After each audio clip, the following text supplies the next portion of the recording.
સમાચારમાં આગળ વાત કરીએ સુરેન્દ્રનગરની તો સુરેન્દ્રનગરના મહાનગરપાલિકા દ્વારા આજે મ્યુનિસિપલ કમિશનર ડોક્ટર નવનાથ ગવ્હાણે જે અધ્યક્ષસ્થાને જન્માષ્ટમી લોકમેળા માટે મેદાનોની હરાજી યોજાઈ હતી।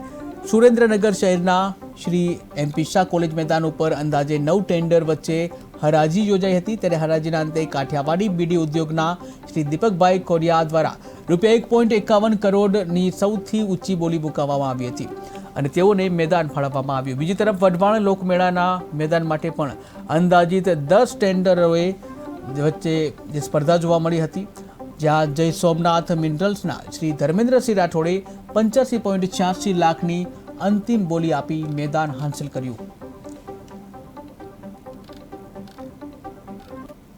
કંપનીના પ્રોપરાઇટર શ્રી ધર્મેન્દ્રસિંહ રાઠોડ એમને 85,56,180 રૂપિયાની બોલી લગાવી છે। એટલે બંને લોકમેળા પકડીને સુરેન્દ્રનગર મહાનગરપાલિકામાં 1 કરોડ અરાઉન્ડ 87 લાખ જેવું જે છે એ હરાજીમાં ઉત્પન્ન થયું છે અને એમાં નાનો ચેન્જ પણ થયું છે કે પહેલા 13 થી 17 જે મેળો હતો એ રિક્વેસ્ટિંગ અને 14 તારીખથી લઈને 18 તારીખ સુધી કરવાનું આયોજન કર્યું છે। મિનરલ્સ કંપનીના પ્રોપરાઇટર શ્રી ધર્મેન્દ્રસિંહ રાઠોડ એમને 85,56,180 રૂપિયાની બોલી લગાવી છે। એટલે બંને લોકમેળા